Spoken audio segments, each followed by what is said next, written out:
First of all, I'd like to say welcome to Queering the Plains, and I'd like to acknowledge that we are on Treaty 6 territory, home of the Métis people. I'd like to welcome Lynn Thompson up. She's going to sing a song for us.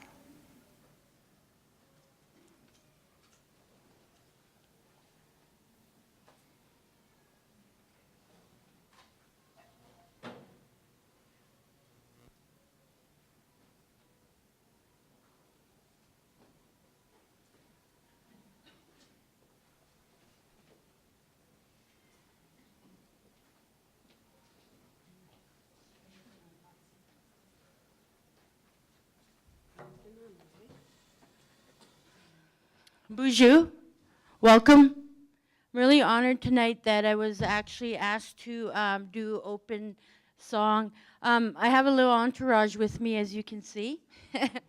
I'm very honored tonight to have my mentors and medicine people with me. I'd like to thank Paula, who's right here, Katrina, and Val. They're all relatives, and these are people from Onion Lake that mentor me. And I'm also really honored to have the elders here who are Paul and Rose Chief. And I know we had a joke earlier, so I just want to say hi, honey. So I'm very honored to have them here. They've been mentoring me for many years, and I'm 60 scooper, so I've been able to reclaim my culture. So it's very an honor to be doing this with these guys and singing a song. We're going to do the Women's Honor song. And yeah, I'll let them set up. So thank you, guys.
And thank you all. All right, so just introducing this event. This is Queering the Plains. It's the opening event for the Anti-Racism Conference that will be tomorrow. It's put on by SAFE, Social Justice and Anti-Racist, Anti-Oppressive Forum on Education, and sponsored by U of S Indigenous Studies, City of Saskatoon, U of S Humanities Research Unit, and Sask Elizabeth Fry Society. Introducing you to our panel in order on the poster, no particular order, is Sara Hunt. Would you like to come up? Yeah, I believe so. Yeah. Yes, please clap.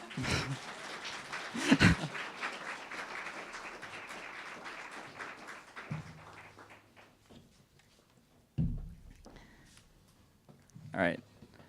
She was coaching me on how to say the names earlier. I hope I can get them.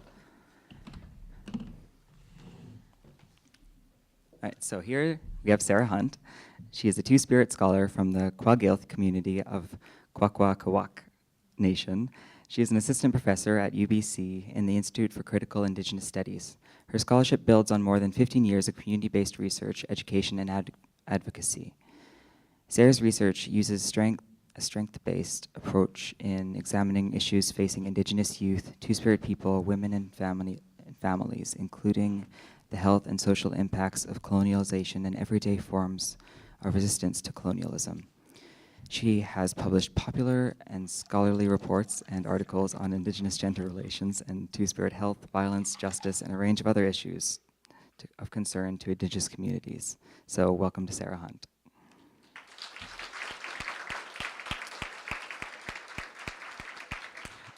I should say Dr. Sara Hunt, sorry about that. And now let's go in order of the table now that we're here. We have Omaira Issa, is Sonrayan Fulani from Niger in West Africa. She's a fierce, queer, nomadic woman who has been living as a guest on Treaty 6 territory for the last 15 years. She's a reporter with CBC Radio Canada. As a journalist, she covers and investigates a wide range of stories for a national audience, ranging from fraud to the state of healthcare in Saskatchewan prisons, to the relationships between Indigenous nations and immigrant communities. Before becoming a reporter, Omaira worked in community development and communications for several years. Omaira holds a bachelor's degree in economics and English literature from the University of Alberta. She is fluent in 5 languages. What are those languages? I'm curious. Written? No, you don't have to answer if you don't want to. Okay, and, okay.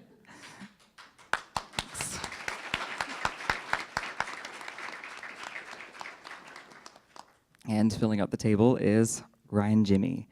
Ryan Jimmy is a Nihiawak from Onion Lake, Saskatchewan. He is an instructor in the Mental Health and Wellness Diploma Program at the University Indian Institute of Technologies, SIIT.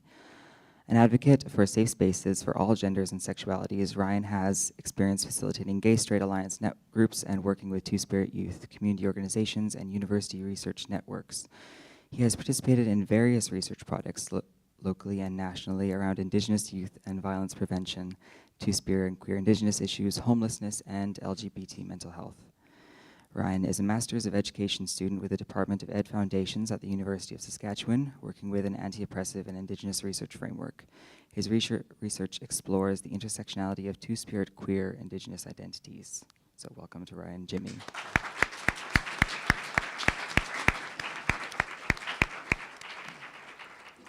And I am the MC. My name is Brooke Garner. I'm a student of nursing at the University of Saskatchewan, and I am transgendered and two-spirited, and Dene and British, and a whole bunch of other things.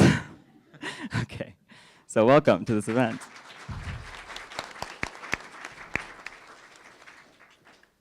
So are you okay if we just dive into questions? All right, so I guess I can ask one question, and then we can go around and each of you can answer, but please try to be additive on top of what each other has said and try not to be repetitive. And as the audience, if you have questions, there is a question ballot box at the back. Sheila is waving by it. It's right beneath the art. And if you have questions, please go back there and write, and then the questions will be transported to me. We have a few questions that we'd like to ask and get started with, so let's begin. What are some of your experiences growing up in a heteronormative culture? And given your experiences, how can schools and workplaces best address homophobia? And I hear we have to speak very, very close to the mic. So, whenever you're ready. Hello? Okay. I never trust these things. You're either too close or too far. Okay. So we need to be really close? Pretty much, yeah. Okay. I guess drawing from my experiences growing up in a First Nations community, we have high schools and schools just like other urban centers. But growing up in a First Nations community, I felt safe to express my sexual identity in the early years of my life. It got particularly hard or harder when I was in high school. And I found high school to be very heteronormative, privileging heterosexual people, students, for example, with the language, using the binaries male, female, and sometimes I didn't feel comfortable relating to those terms. Sometimes we would have cultural ceremonies, like a feast, at the high school, and I was often teased because I looked androgynous at that point, so I didn't look too male or too feminine, and I was often teased by the boys, saying, you know, I should be sitting on the female side, and those experiences shamed me to the point where anytime there was a cultural event or ceremony in the school, I didn't want to take part in my culture. So that's an example of one of my heteronormative experiences. So. I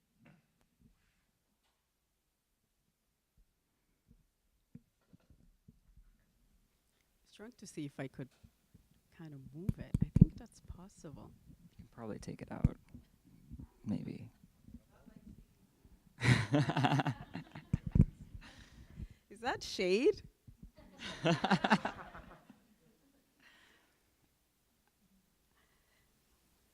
Well, can you hear me right? I grew up in neo-colonial French, very conservative Muslim place, landlocked in Niger, and mostly in a desertic place. So growing up, there wasn't really any queer figures. It didn't really seem to be something that people wear or that even existed within the social fabric. So there was just a constant sense of invisibility and nothing to relate to. Now, within the cultural context, there was the figure of the drag queen. And the drag queen was for entertainment value, but everything was pretty much binary. So that's kind of just this general sense of invisibility, and trying to claim and reclaim consistently a sense of self, and not being able to articulate who I was, really. I can't think of anything in particular that came out as a striking moment of heteronormativity. For me, it was just a general sense of heteronormativity and queerness as completely inexistent.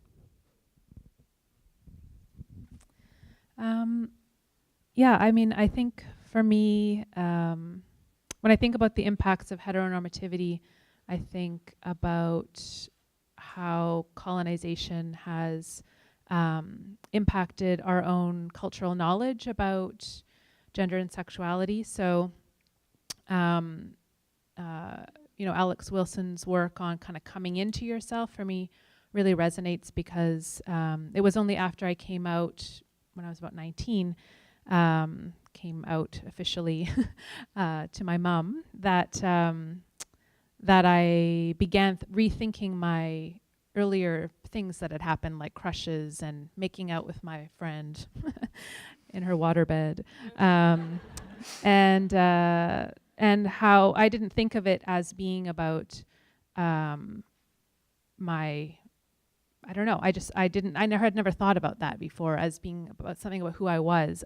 I had been kind of unable to think outside of heteronormative kind of terms about my own self, and so that process of looking at my own community. I grew up, definitely there's a lot of queer people in my family, and on the reserve where I grew up in Victoria, but yeah, somehow like the way that has structured our own thinking is what I kind of think about in terms of my own journey.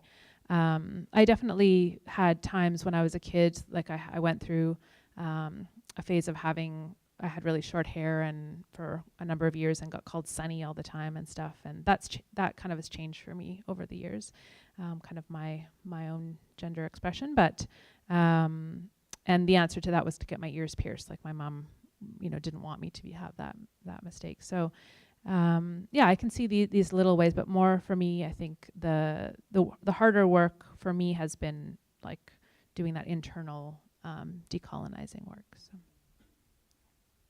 Thanks. And I guess the second part of that question is then how can schools and workplaces address that kind of homophobia? I think more visibility, like Amira touched on that, but also, having opportunities for different perspectives in those cultural spaces. Like when I'm thinking of the sweats or the feasts in the schools, maybe have elders present who can support students who don't fit or don't relate to the male-female binaries. I know if I had some elders saying to the other students, I don't have to sit on the male side, I don't have to sit on the female side, but just allowing me to choose and pick a space, and I didn't need to be singled out by the other boys. So. I think a lot of the work that I see is right now placed on parents to advocate for their kids. So especially around gender non-conforming kids that it's very difficult because each teacher has their own views that they bring to their work. Even when there are policies around bathrooms, for example, to try to make space for, all kids to be able to safely go to the bathroom.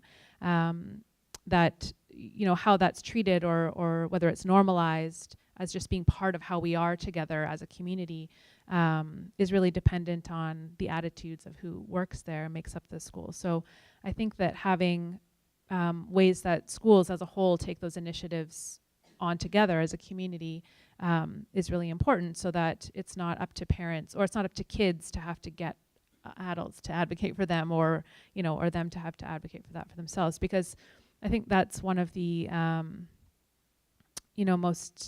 most difficult things is seeing kids who are in environments where not only are they having to put up with the violence of being treated as an outsider, but they're also having to advocate for themselves and then often not being heard. So that kind of double silencing, I think, ways to entrench, just normalizing other ways that are not heteronormative, ways of talking about families, ways of talking about relationships, bodies, and just the everyday spaces in schools, I think can be really impactful.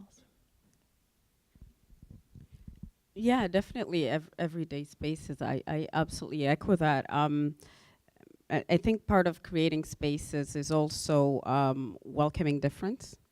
And the ability to also extend solidarity, because when safe spaces are open, then one can be oneself and truly relate. And I think solidarity is very important in schools and institutions, so that you're not isolated in your difference. For me, that's really important. And I think visibility, often that comes in terms of like promotions even. Say in a school, if there is someone who is gender non-conforming or in any kind of institution, that they are put forward as very legitimate and that they have power and that they I think power is very important in that sense, because then it normalizes difference that way, I think. Okay. All right, thanks. I thought I saw some people with questioning looks. Again, if you have a question. Can I? Oh, sorry. I can like get my face right into it. All right. Again, if you do have a question, you can just go write it at the back underneath that piece of art between the 2 exit signs. Okay. Thanks. Can I just add something, Brooke? Yeah. Training. For me, training is very important because we're in times where language is evolving, misgendering people. I think there needs to be training for teachers, even reporters, about how to not misgender people. Something as simple as that. I think training is really foundational. Yeah, I think that's fair. All right. If no one has any, we're going to move on to question 2. What has made a difference in your own life in terms of access to people, literature, films, or role models that address gender and sexual identity?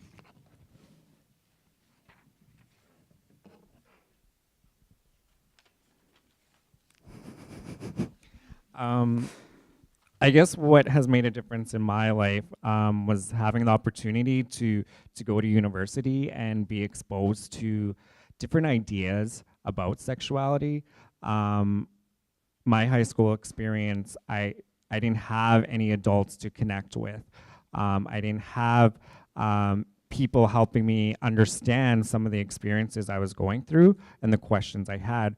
And in university, like that's a long while that I carried a lot of baggage, and I really think it shouldn't have to be that way for the youth. I think we need teachers and leaders and counselors in these schools, elders who are empowering the youth at those times. When I was introduced to Alex Wilson's work, it was the first time that I was seeing myself being represented in a positive way. It was the first time I was making sense of some of the violence that I experienced in my communities, but also it was like an aha moment for me. Like I had these butterflies when I was reading this, and it's like the words that Alex was talking about, you know, they did something to me.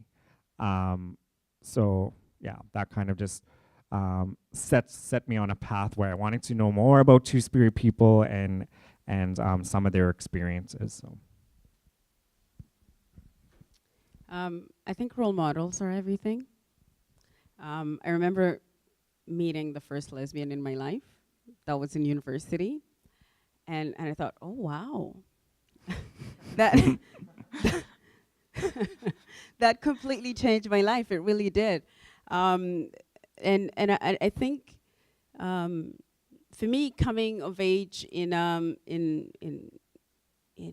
Canada, away from my own ancestral lands, and cultural base, and defining my sexual identity was very difficult, actually, because it's like I had to claim ancestors that were not here. I come from an oral tradition where things like these were not theorized about. So I remember reading Audre Lorde for the first time and thinking, wow, this queer Black woman had a lot to say to me. And she was writing from New York. And I was coming from West Africa. So in that sense, the way that I was able to claim my own ancestors has been through interdisciplinary work that way, and diasporic relations. I've read Alex Wilson's work, and it's really impactful, but in a different way, right? Because I'm not Two-Spirit, right? Within the context, within the Canadian context. And so it's really interesting, and it's a constant labor, actually, to find figures and role models. And often I feel like I have to be my own role model, in the sense that my process of self-reclamation and self-love and constantly claiming my humanity in a heteronormative context, colonial context that tries to take my humanity away, in that sense, I'm creating my own role modeling. I think I'll just echo the love for Alex Wilson again. I mean, for me, I also, again, kind of looked to my own community and family and realized how many queers are in my family. When I go home for potlatches or feasts, often I'm look around and realize we're all in a corner together somehow, kind of creating community in that space. But also I grew up on the Songhees Reserve in Victoria, and there were a lot of, or are a lot of trans and two-spirit folks who are just, it's not really named, but just normalized as being part of family. And I've reflected a lot on that in terms of, especially the word two-spirit is not used as much on the island, I've found, or on the coast, but people are looking at their own words for themselves, at our own languages and teachings, and just being, looking to their own like elders and relations, and that's why it's wonderful to have elders here today, to have that affirmation, and to be held up as important parts of the community. I also think for myself, I came out in the late 90s, and so was a part of like activist scenes and kind of punk culture, various cultures at that time. And so for me, I have a lot of really like fierce community advocates doing, just on the ground work, in our communities to bring communities together. And at the time, what for me was so important was having a lot of cultural spaces, cabarets, like fun, that we could have fun together and have community together.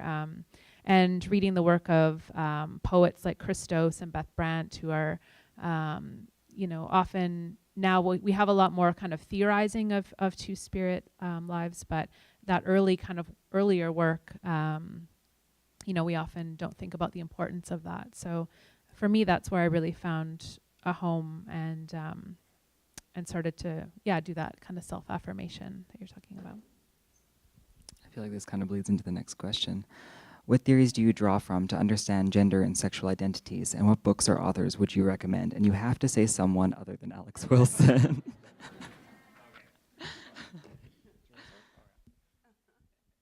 I guess who comes to mind other than Alex Wilson is Kent Monkman. So he's a Cree two-spirit artist who has work that challenges heteropatriarchy by juxtaposing obscene sexual identities. One character that he uses is Chief Eagle Testicle, and implements this image of this drag queen with colonial characters.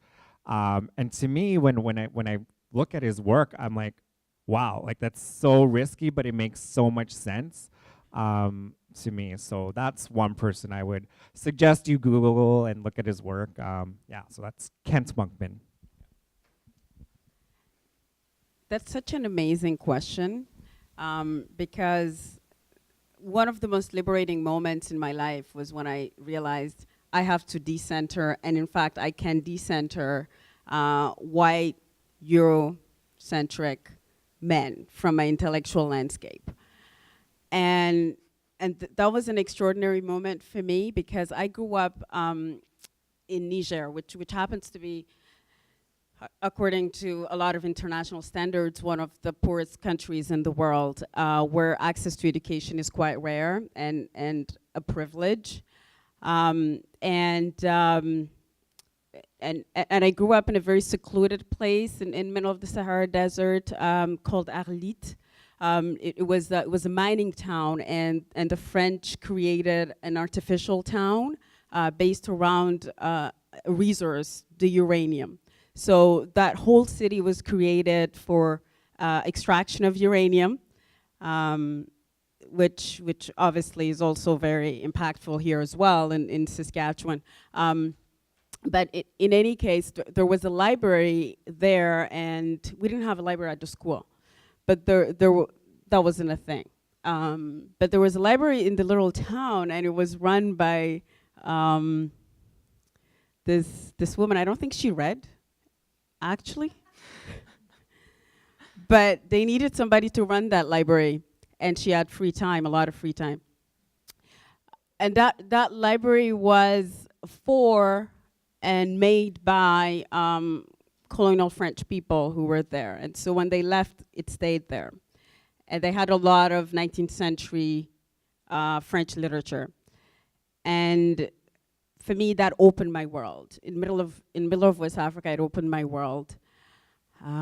So while we were being introduced to African literature, I was also reading a lot of Western literature. And then when it came to Canada and access to university, things started shifting for me because I had access to different kind of writers and thinkers. So I was just gonna throw some names out there just to honor that work. Christos, for sure. Dionne Brand for me was really important. Dionne Brand, who's a queer Black woman working out of Toronto, who's been doing extraordinary work for decades. Niyara Waheed is working right now.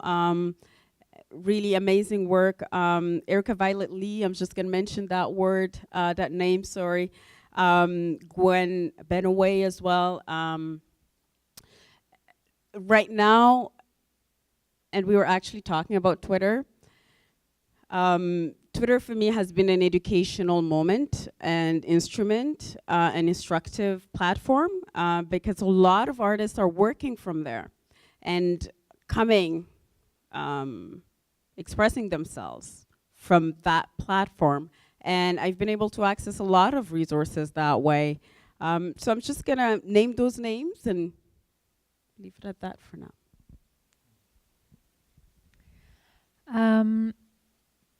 Yeah, I echo all of that as well. Wonderful. I think one really significant, well, I guess there's a few. One would be Thompson Highway, who is a novelist and playwright. But Thompson, when I saw Thompson Highway speak, I don't remember when that was, but a while ago, it really, Thompson explained concepts of gender within his culture, and it helped me to understand kind of how colonialism has impacted the way we see gender and sexuality. So, and that kind of runs throughout his work, I think. So, and also his writing about his brother as well. Also, there's a movie called Drunktown's Finest, which was made by Sydney Freeland, who's a trans woman, an Indigenous movie writer and producer. And I saw that movie at the Vancouver Film Festival. I think it was last year, or maybe 2 years ago. It's really striking because, you know, so often, and there's been a lot of discussion about representation in film, and both about Indigenous people, but also about trans people, and seeing a film that was written about and filmed in Sydney's home community on a reserve in the States, reservation, and also stars a trans Indigenous actress. That was the first time I'd seen that happen ever on screen. And it's just an incredible, beautiful film about this small community. So yeah, I really recommend it. I think just having that kind of self-determination to represent our lives on our own terms and seeing that, you know, come to life on the screen is so, yeah, life-changing. And then there are also kind of more theory books like Sovereign Erotics and Queer Indigenous Studies, which are collections of literature and theory put together by Indigenous and non-Indigenous scholars doing this work. So I'd also recommend those, aside from Alex Wilson. And of course, you should read Alex Wilson. That's a given. Next question. This one's, oh yeah, please do. Another person I think of is Quoli Driscoll, who helped create those books that Sarah just mentioned. And what I love about his work is that oftentimes, I guess for me, when I was doing my research, I really tried to search for how Two-Spirit people were represented in history. And all of that is usually from a colonial perspective anthropologist. And Crowley talks about how Two-Spirit people today, we can create our own histories. And I just find that really, really empowering. There's an individual named Salish Wesley out west who decolonized her identity with her grandmother and created a term in Stolo, I believe, that represented her identity. And I just think that illustrates what Crowley talks about. We can create our own identities today, and we don't really need to look to history to validate those experiences. Also, I wanted to mention in my role models, in the second question I forgot, so I'll just add it here, is the work of the Native Youth Sexual Health Network. I think that they do such important work, like theorizing through lived experience, and a lot of their work that they're doing around sexual health and around Two-Spirit issues and just so many issues is really beyond kind of what the literature says. So I think that, to me, that is where the really innovative work is happening, and I really consider those youth to be my role models in this work. So I would recommend you. They have a wonderful website. There's also incredible webinars and things that their members have online. Do you have anything to add? I just want to name Alexis Deveau, who wrote this extraordinary book called Yabo. And the figure is a gender non-conforming individual. And I remember picking that book up in Toronto at a queer bookstore, very small bookstore. And that's also something I wanted to say, is that often these literatures are not widely accessible. The ones that resonate with me, they're like published through independent publishing houses. And I think that knowledge economy needs to be supported. And obviously now with the internet, it's much easier to circulate information. Just wanted to mention her name. All right, thanks. Don't put the mic down, we're gonna need it. All right. Next question. How have the interconnections of race, gender, sexual identity, and other social positions impact you and your community? And how do you and your community address this? I find that for me, I constantly move through communities that often are, it's not self-evident, let me put it that way.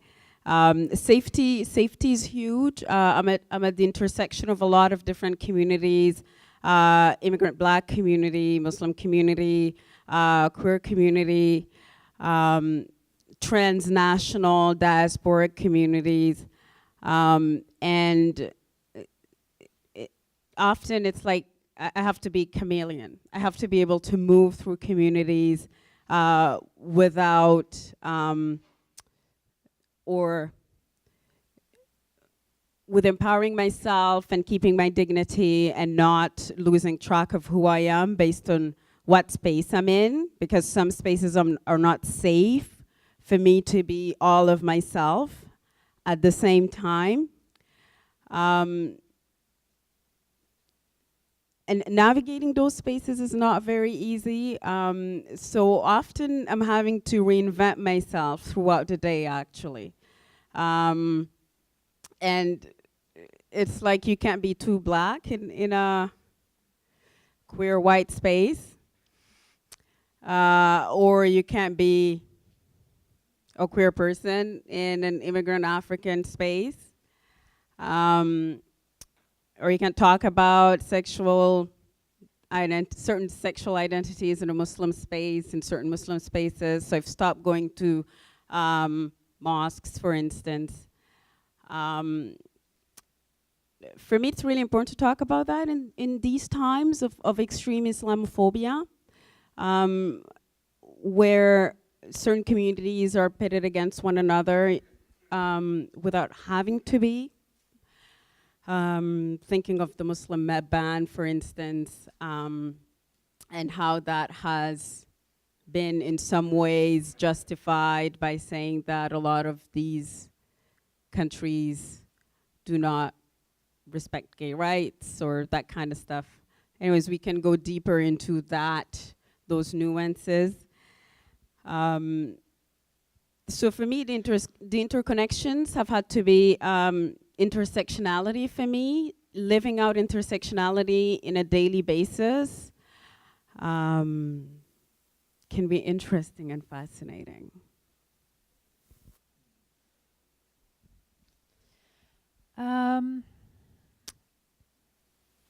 Yeah, I guess that really resonates with me in terms of I think especially when I was younger, I found it really difficult to be my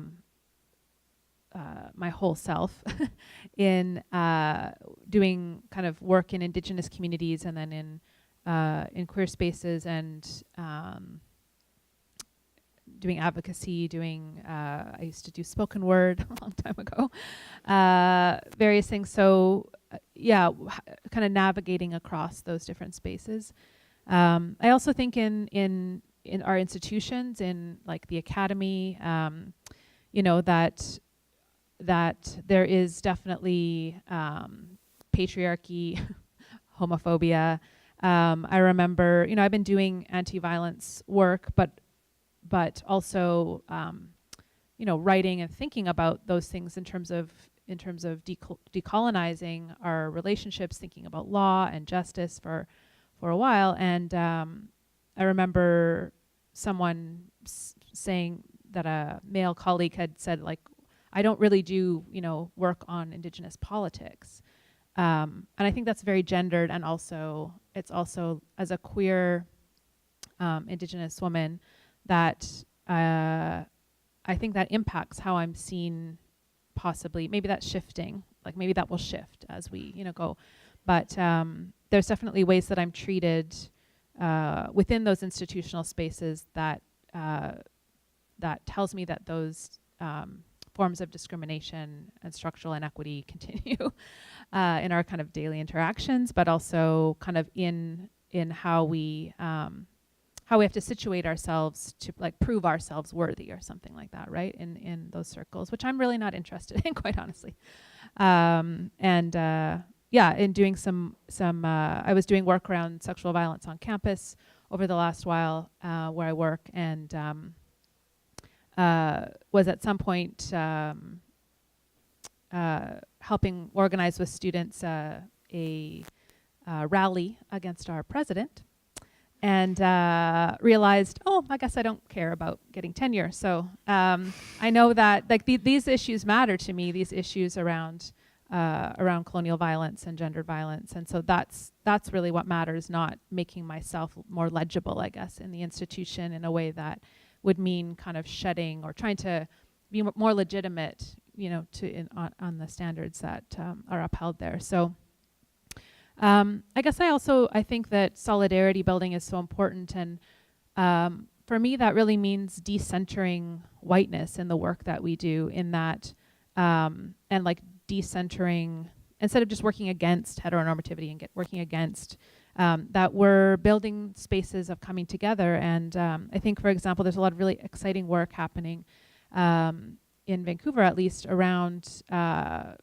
like I have some queer friends in the Filipino community who are doing work to think about solidarity with Indigenous folks, and then thinking about migrant justice and Indigenous people's responsibilities. And that really means creating more spaces to look at our interconnections and to do that important work of which is hard because you're constantly like speaking back to the center, right? And so the more we can somehow not do that, I think the stronger we'll be. So. Yeah, I guess I also look at it in terms of through looking at the world in an intersectional way. It helps me connect to other marginalized identities, whether it's people of color, and I use that to continue to challenge, like Sara was saying, whiteness and heteropatriarchy. And I think the interconnections of identities help me do that and empower me to keep challenging. I know I'm just rambling, but yeah, I see it as a empowering way of interacting in the world, whereas before, I always tried to pass. In high school, I tried to be more masculine. Moving to urban centers, I tried to be more white. And yeah, so now I look at it more as a empowering way to interact in the world. Yeah, I think solidarity is very important. For me, I'm always thinking of positionality and where I'm speaking from, especially being in a context where there is colonial violence, and what my part is as an immigrant and somehow a new kind of settler or a different kind of settler, and what I've been able to benefit from living here and trying to live a life that I wouldn't be able to, that wouldn't be afforded to me where I come from. So while I'm at the intersection of different communities, I'm also at the intersection of how the Canadian state functions and how it impacts me as a queer Black woman who happens to be Muslim, and how at the same time it impacts people that I cohabit with, right? So just like my own question, is there anywhere that you are ever fully yourself, or do you ever have to like limit your identity to fit places? I think you said you do, but is there a place where you don't have to? That's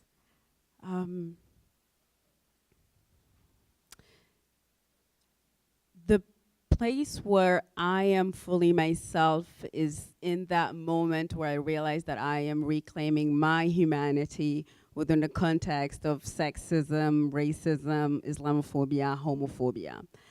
When I'm in that active moment of reclaiming my humanity and making sure that it's not chipped away at me, then that's when I realize that, yes, I'm safe with myself. And that sense of safety is everything for me. And it's in that moment where I can claim my own identities in their complexities and not have to negotiate my humanity, because that is non-negotiable. And it can be difficult to remember sometimes, because you're always having to negotiate. How will this person feel if I said this? How would this narrative be received? When I received the invitation to come to this event, I absolutely said yes very quickly. And I want to thank Sheila McLean, and I think it's very important to say her name out loud. Because this work of connecting Two-Spirit people and queer people of color is very fundamental at this very moment where we are historically in the Canadian context.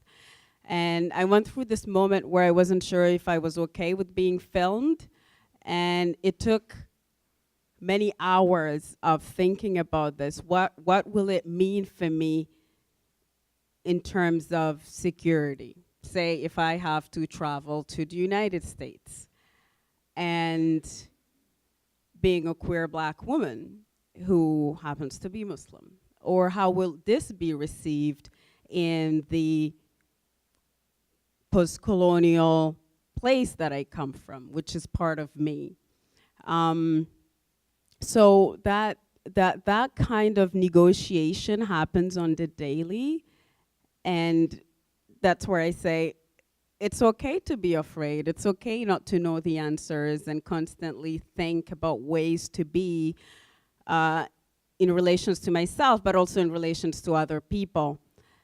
And that's where I suppose I articulate my humanity and truly feel myself. Thanks. Did either Sarah or Ryan, do you want to answer that? Yeah, that was so beautifully articulated. It's hard to follow that. But I did want to say one thing, which is that I think for myself, like and especially doing work with young people, it's so important that we don't just see these intersecting forces of race, gender, ableism, that we don't see all of those things as fully defining us. And for me, that's part of seeing that colonialism didn't win, that we're here, and that our systems of knowledge and relationship are here.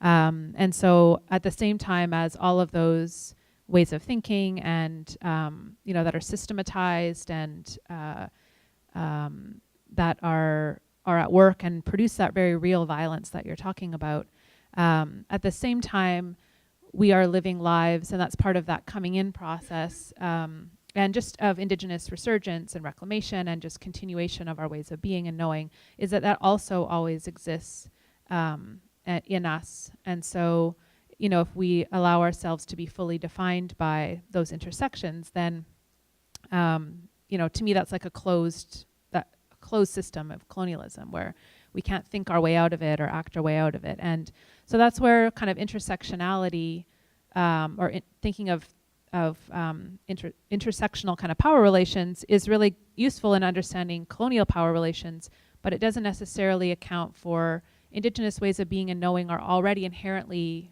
relational and intersectional, but without those categories or with different ways of thinking about identity that are not defined by Western categories of race and the binary and all of that stuff. So, how can we give more life to that and not, so that, as you're saying, in those moments, or whether it's in collective spaces or in relationship, that, we get that those intersections have less hold on us, I guess.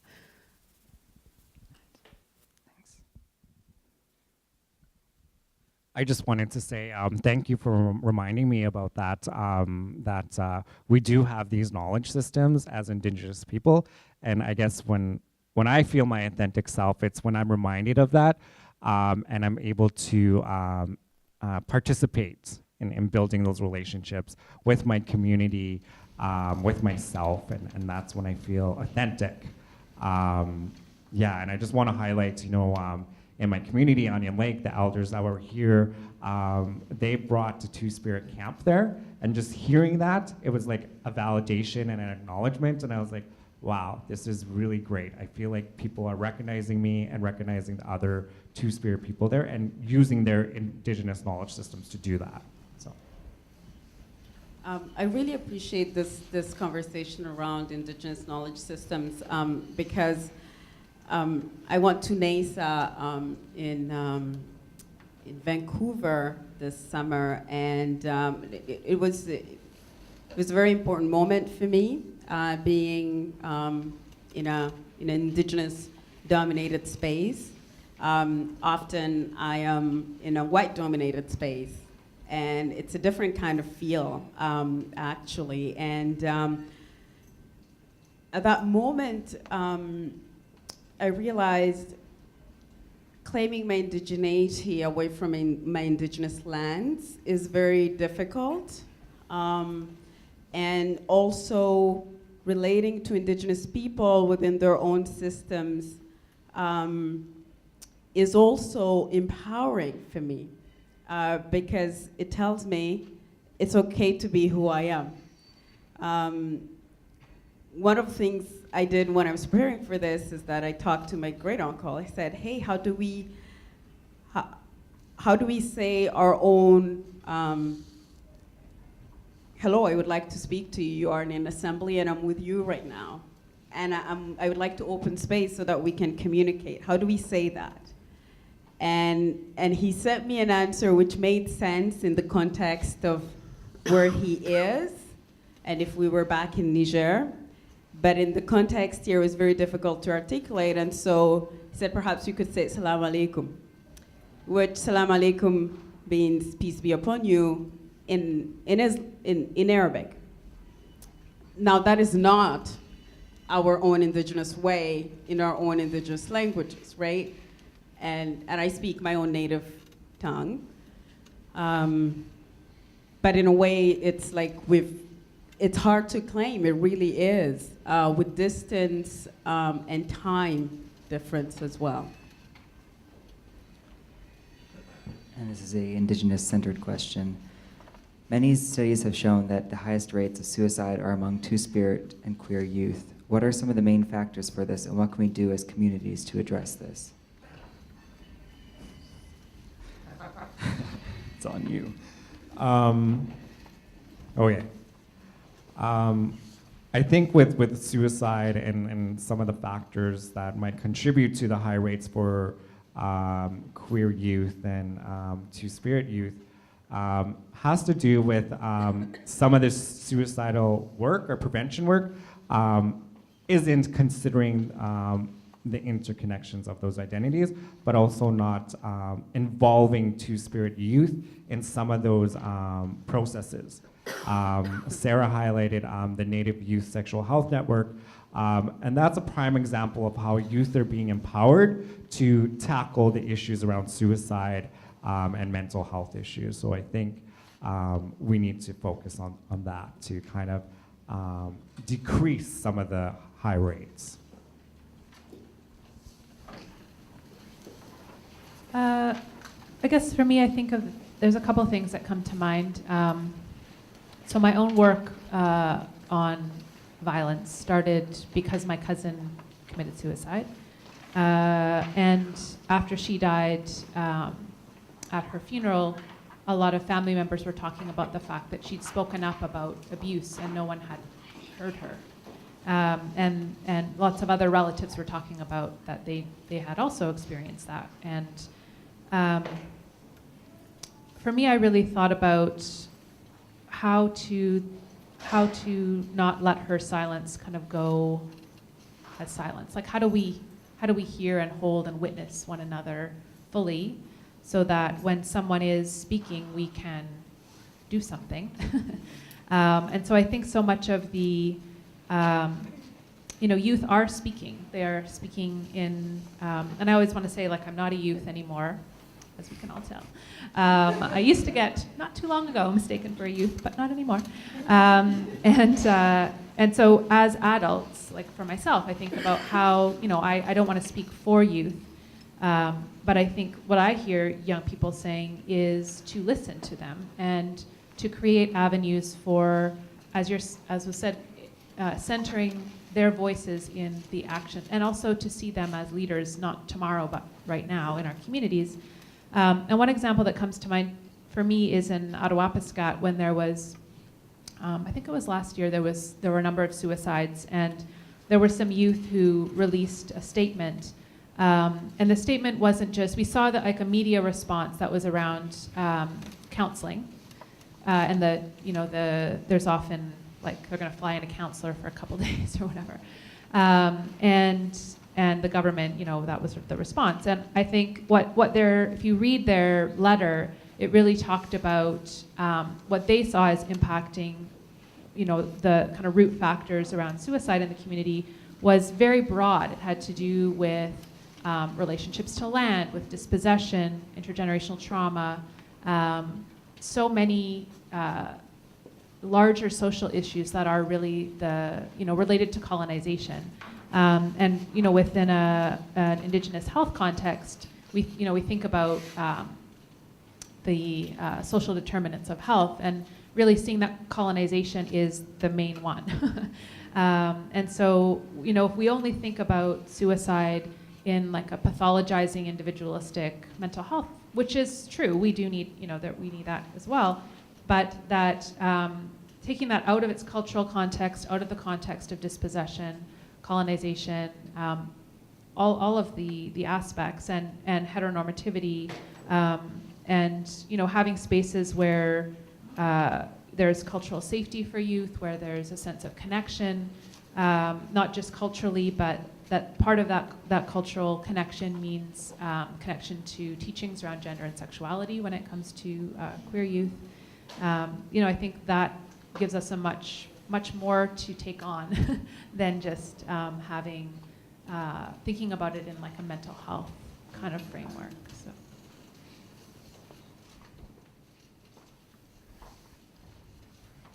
Nothing? Well, I'm not a Oh, two-spirit okay. person, so. Right. Now we have questions from the audience. This one's interesting. Okay, this is from a person who is white. As someone who works in culture and education, how can I support artists in my community without it resulting in tokenism? Or check my cis condescension? I don't actually know what cis condescension is. But how does someone support artists without engaging in tokenism?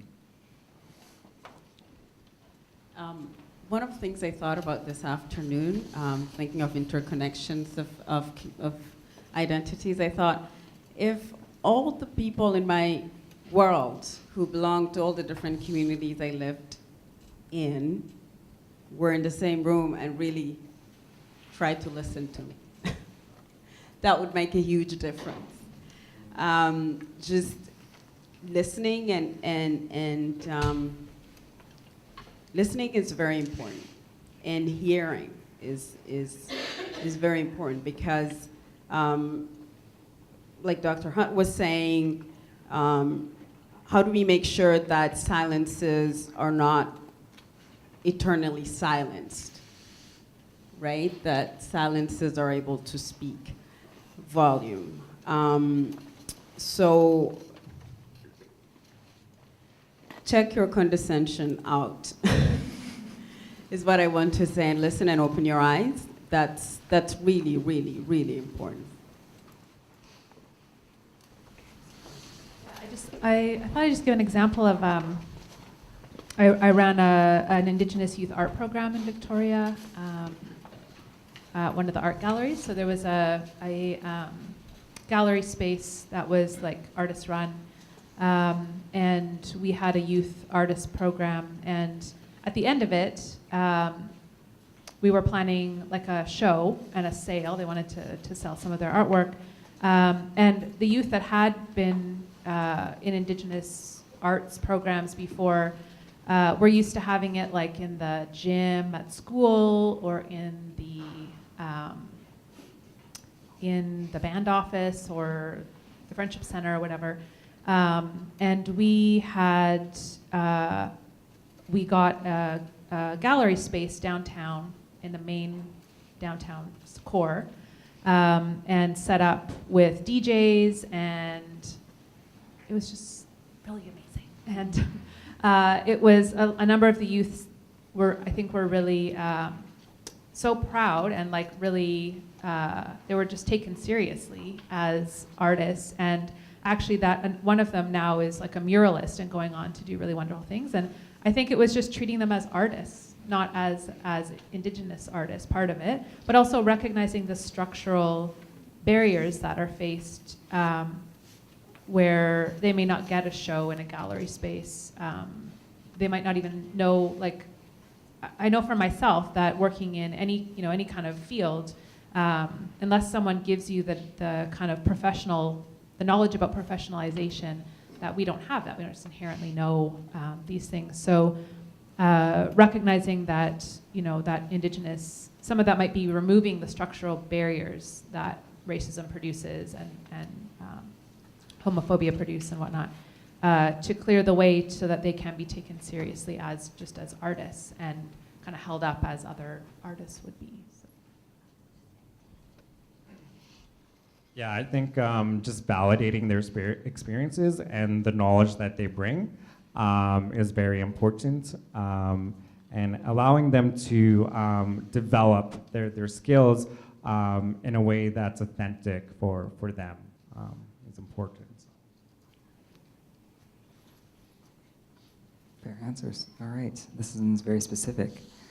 I actually don't know what happened here, but what do you say to people like Jordan Peterson from the University of Toronto who argue against the legal sanctioning of failing to respect people's chosen pronouns and identities?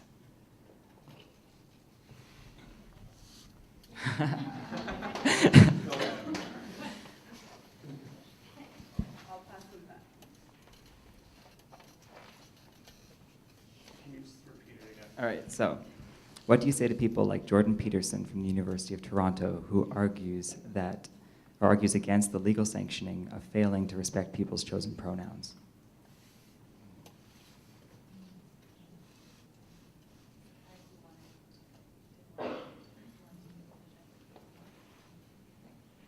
Sorry.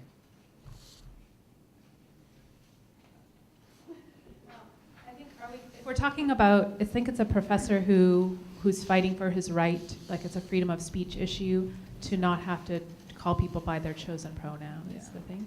Yeah, I don't have a lot to say to him.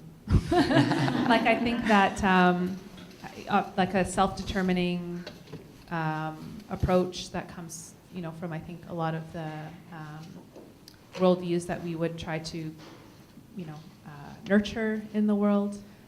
Just doesn't. It's like at the level of worldview.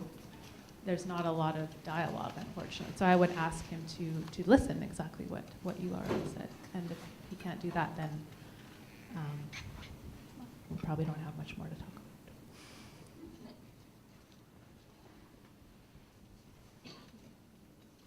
I'm trying to figure out what I think about that, because like if you don't respect my pronouns, like it's not going to change anything about my identity. So it's kind of like, it's a moot point. You could call me a girl, but it doesn't actually make me one.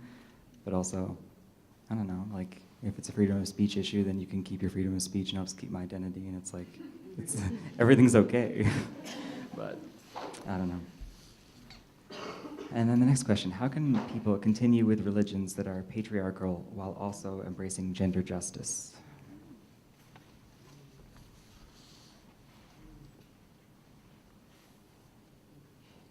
Yeah, we didn't get to see these questions beforehand, so now we're like, we have to think.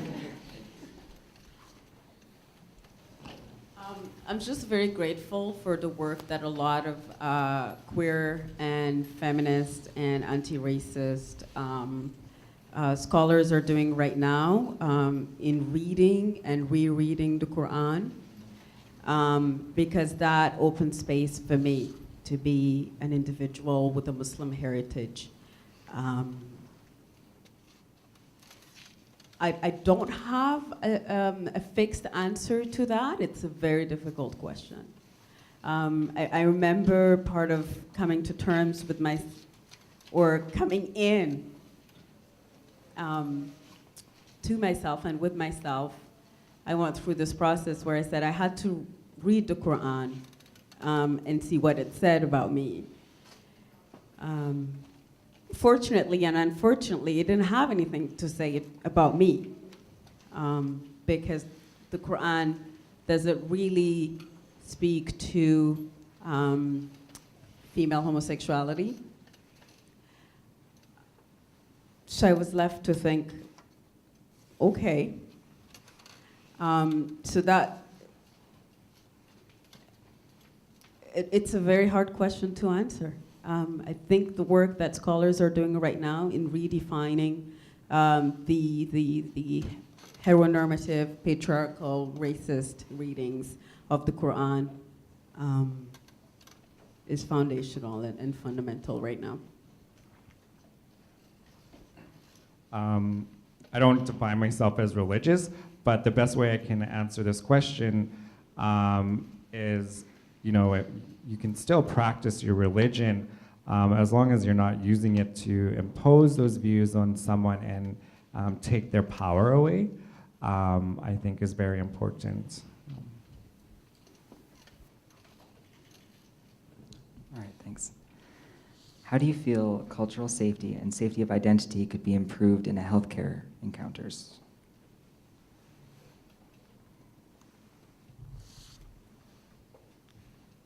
Lucky I presented at a health conference yesterday on this very topic. Yeah, I think that, so yesterday I presented at TransCare, a trans health conference, on a decolonizing, colleague and I did a workshop around decolonizing practice. And we talked a lot about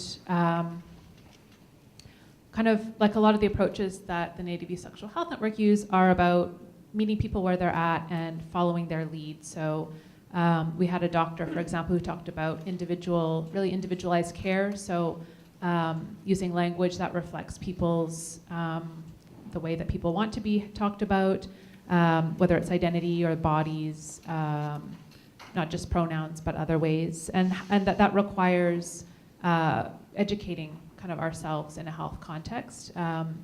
So knowing where you are, knowing if you don't know, like if you have clients, doing the work of finding out who does know, either whether it's about kind of culturally relevant like language around, say, gender.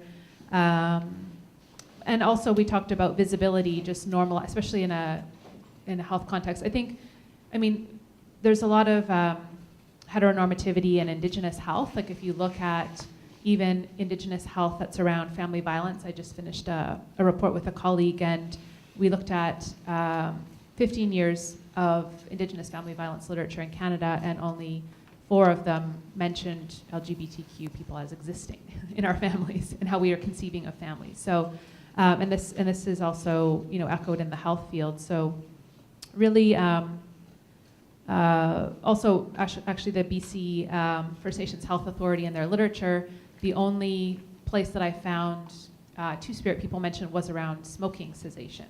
So it then makes it appear as though, you know, all other aspects of health aren't relevant to Two-Spirit people. So yeah, just that kind of erasure and invisibility is such a source of risk when it comes to health. So just normalizing that visibility and the language, not making assumptions about people, I think. And also, you know, building relationships where if clients want to, say, part of their health and wellness is working with elders, to know how to put them in touch with people or know who does know how. And so a lot of that is just about educating ourselves, I think.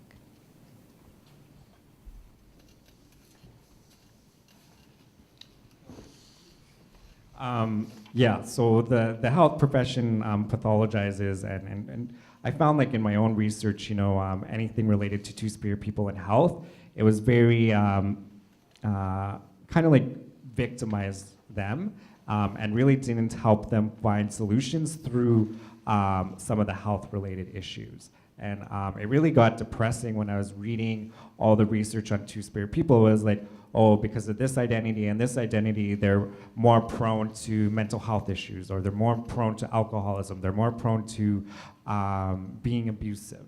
And then I just, yeah, I needed to find literature or ideas and people that, despite those things, these Two-Spirit people were able to develop resiliency and empowerment. And I think that needs to continue to change in the health field. And I just have one question. So considering all this anti-racism, anti-oppression, how far have we come and how far do we have to go?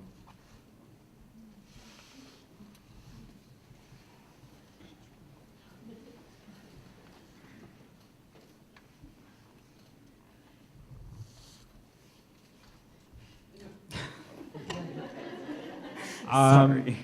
I think we still have a lot of work to do, but as I illustrated, you know, I'm sharing my experiences in Onion Lake, growing up as a person who knew I was gay.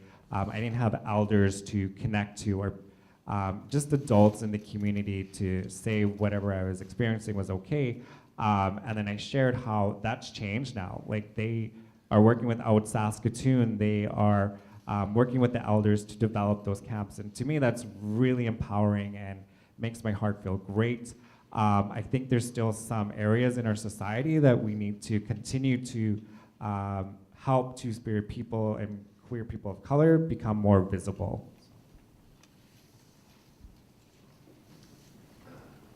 I guess sort of, you know, for me, understanding the impacts of colonization means that like decolonization is ongoing. And so, you know, seeing that a lot of what we're having to work against is structural. It's also, you know, imposed ways of thinking about, as I talked about, like with ourselves, but also that we're constantly getting bombarded with, you know, heteronormative, transphobic messaging.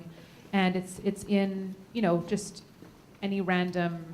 anything we read, basically, whether it's the newspaper or a book of theory or a book of poetry, unless we're really looking for these treasures that we've found, that, you know, it's like structural. It's in the way that we're taught to think about the world. So really, you know, that's where I think there's no end point. I think that it's ongoing as we try to bring life into these other ways that exist in our cultures and communities, but also new ways of building relationships with each other.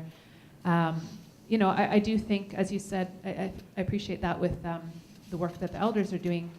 I know that where I grew up in Victoria, on the Sunghees Reserve, that there have been, the chief there has been doing the opening at Pride for the last few years, but there's also a huge contingent of not just queer people, but family members of Two-Spirit people and queer Indigenous folks who have a float in the parade, and like whole families go, and it's not whether they're queer or not, they go to celebrate their loved ones, and to me that's a real that's just that kind of like community embracing that and being involved is so important. So I think that because colonization isn't going anywhere, I think that we do have to keep seeing that as like a daily or just sort of ongoing project at the same time as we're doing this other like exciting work of revitalizing our own ways.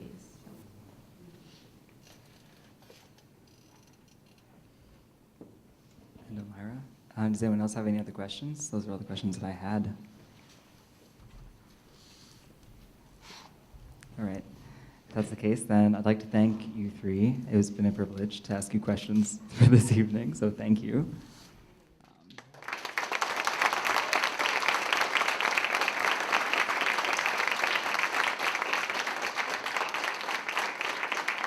And Sheila has asked me to remind you that there are posters for sale at the back.